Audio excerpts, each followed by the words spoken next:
गणेश आप यहाँ? प्रणाम श्री गणेश।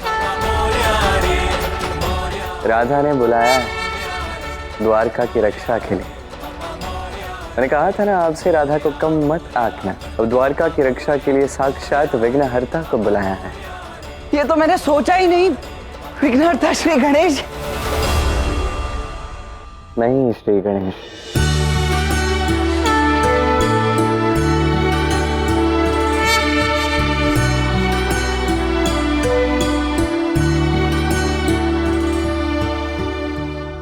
आप श्री कृष्ण हैं, अपने कर्म से बंधे हुए। आप अपना कर्म कीजिए, परंतु मैं तो प्रेम ही देखूंगा। आप मौन रहिए, मैं तो सहायता करूंगा श्री राधा की। अब राधा के सामने आने वाले विघ्न को पहले मेरा सामना करना होगा, और आप मुझे मत रोकिएगा, यही विनती है मेरी। आपको ऐसा क्यों लगता है कि मैं आपको रोकूंगा, और कैसे रोक सकता हूँ? अपने चंद्रमा को वचन दिया है ना कि उसके भक्त अर्थात सांब के कार्य में आप बाधा नहीं डालेंगे। किंतु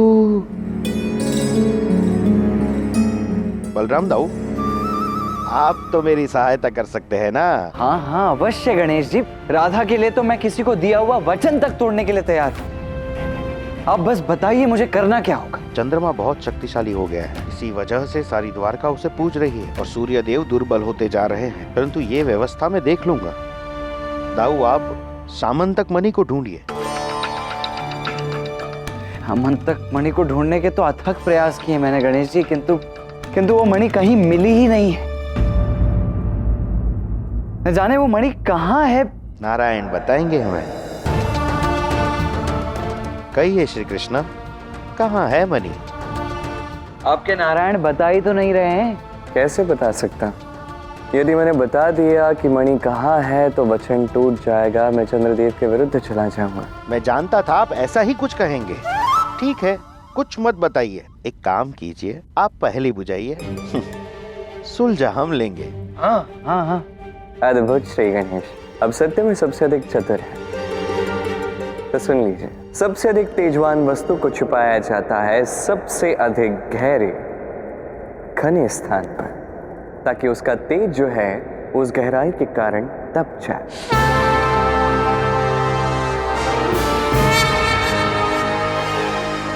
धन्यवाद श्री कृष्ण। दाऊ, कुछ समझ आया? सबसे तेजवान वो सामंतक मणि।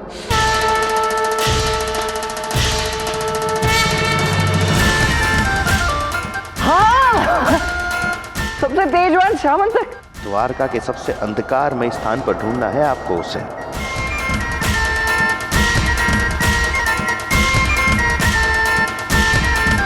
हाँ, मैं समझ गया। आप चंद्रदेव का ध्यान रखिए गणेश जी, और सामंतक मणि को मैं ढूंढ कर लाता हूं। अब मुझे आज्ञा दीजिए।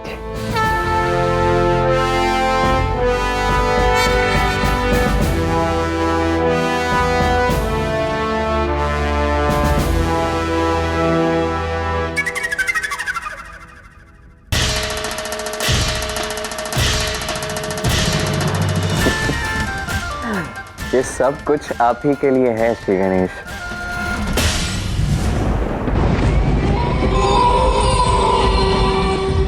द्वारका का सबसे अंधकारमय क्षेत्र यही है। भूत प्रेत पिशाच इन सभी को द्वारका में आने से रोकने के लिए शक्ति द्वार यही बनाया गया है। इसलिए इन सभी का निवास स्थान भी यही है, और यहाँ आने वाले प्रत्येक व्यक्ति पर इन सभी का प्रहार भी होता है। मुझे पूर्ण विश्वास है उस दुष्ट सांब ने सामंतक मणि यहीं छिपाई होगी।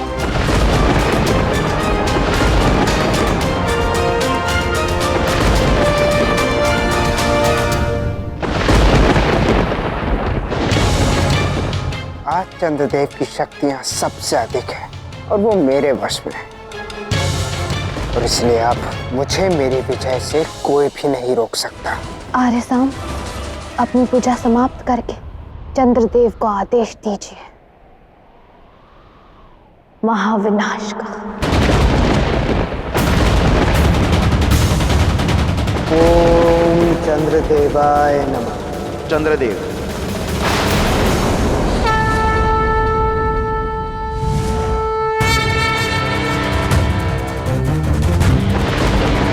द्वारका का नाश हो रहा है और तुम प्रसन्न हो चंद्र? नाश और सृजन तो होता रहता है, यही प्रकृति का नियम है, परंतु आज मैं अपनी शक्ति पर बहुत प्रसन्न हूँ। पिछली बार भी तुम्हारी शक्ति तुम पर बहुत भारी पड़ी थी चंद्र। आवश्यक नहीं कि इतिहास हर बार स्वयं को दोहराए। कई बार भविष्य इतिहास से अधिक घातक हो सकता है। मेरे सामने उद्दंडता दिखाई, बच गए। बार स्वयं नारायण हैं। अब मैं किसी की सहायता नहीं कर सकता, मुझे बस अपनी शक्ति का आनंद लेने दो। सहायता कर सकते थे चंद्र, यदि चाहते तो, परंतु तुम तो सब भूलने को आतुर बैठे। मैं ऐसा क्या भूल रहा हूँ जिससे मैं कृष्ण की सहायता कर सकूं? याद करो वो महाभोज जहां तुम भी थे और मैं भी था।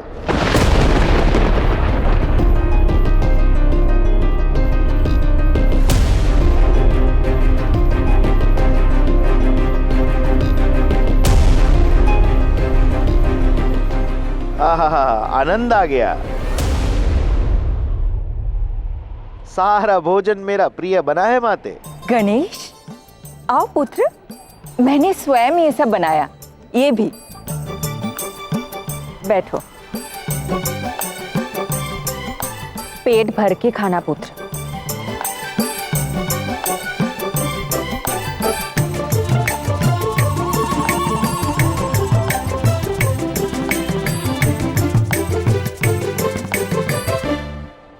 देवी गौरी भी कितनी भोली है, इतनी बड़ी थाली में इस बालक को खिला रही है।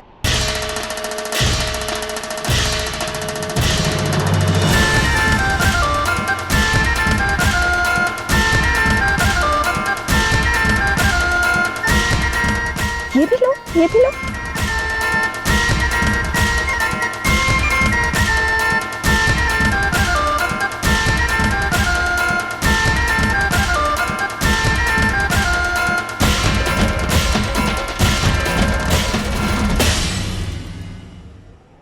कैसा पेटू बालक है, सारा ब्रह्मांड भी खा जाएगा लेकिन इसका पेट नहीं भरेगा। ये लो गणेश। बस माता, मैं तो तृप्त हो गया। देखो कितना पेट बाहर आ गया है। सब पेटू कहेंगे मुझे। माता और पुत्र के बीच में ये कब से आ गया? मन भर के खाओ, खाओ खाओ। देवी गौरी, जब गणेश कह रहा है तो बस ही हो गया होगा। अब तक तो ये हम सब देवताओं से सबसे अधिक खा चुके हैं। पेट भी सूज गया है, प्रेम की भी कोई सीमा होती है। लड्डू हो गया है स्वयं खाकर, देव जैसे तो दिखते ही नहीं है।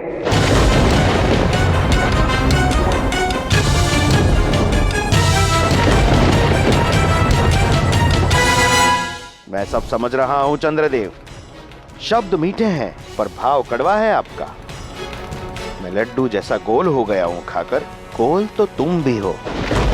यदि गोल होना ठीक नहीं है, सुंदर नहीं है, तो मेरा श्राप है तुम्हें।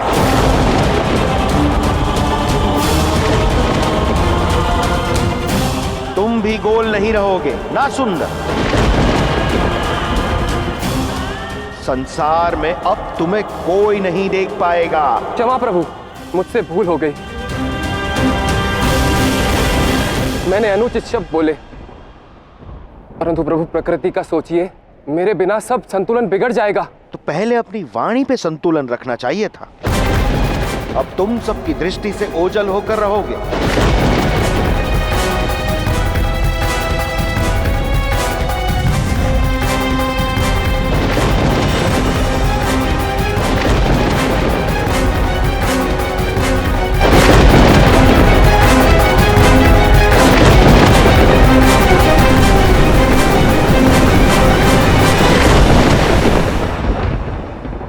महादेव, देवी गौरी, रक्षा कीजिए, बचाइए प्रभु, भूल हो गई मुझसे। चंद्रदेव, श्राप गणेश ने दिया है, इसका निवारण भी वही करेगा। आप उन्हीं की आराधना करें।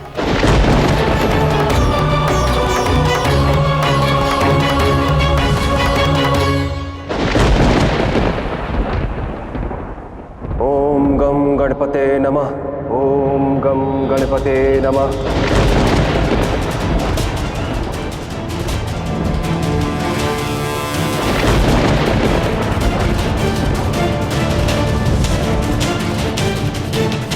गणेश, कब तक चंद्र से क्रुद्ध रहोगे? कब से तपस्या कर रहा है वो तुम्हारी? उसने मेरे माता के प्रेम का उपहास किया है, उसे दंड मिलना ही चाहिए माता। उसे अपनी भूल का आभास हो गया है पुत्र। तुम्हारे श्राप द्वारा अपनी शक्ति खोकर देखो कैसा काला पड़ गया है। ओम गम गणपते नमः। ओम गम गणपते नमः। ओम गम गणपते नमः। गणेश, उसे क्षमा कर दो। किंतु श्राप वापस नहीं लौटा सकता। बुद्धि और विवेक के देव हो, कोई मार्ग निकालो। चंद्रदेव प्रकट हो।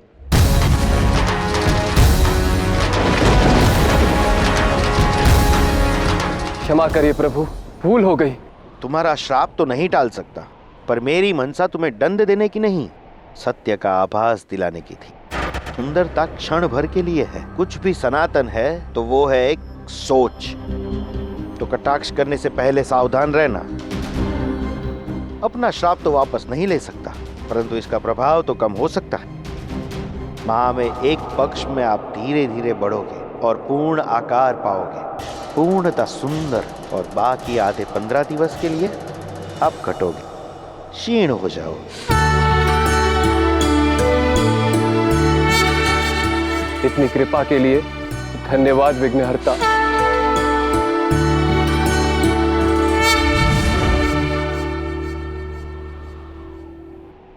तब सुंदरता का अहंकार था, अब शक्ति का। फिर से श्राप चाहिए। क्षमा करें प्रभु, पर आप ही बताइए मैं क्या करूं? मैं सांप के वश में हूं।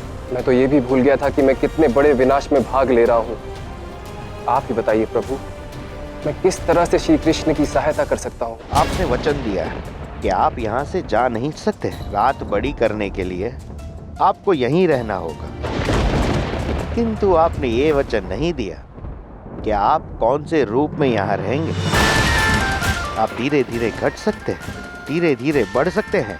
इस श्राप को आप वरदान में परिवर्तित कर सकते हो, अपने आप को छोटा करके, ताकि सूर्य देव की शक्ति बढ़ सके। कोई संशय नहीं, यह बुद्धि के देवता क्यों है।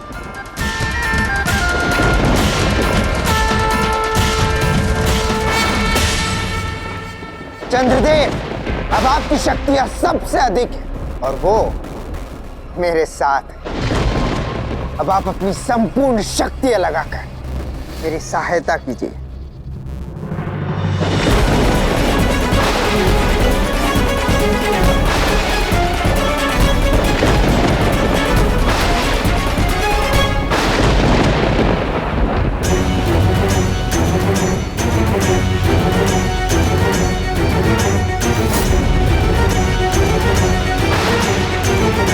ये क्या चंद्रदेव, आपकी शक्ति हीन क्यों हो रही है? क्योंकि तुमने मेरी शक्ति का दुरुपयोग किया है।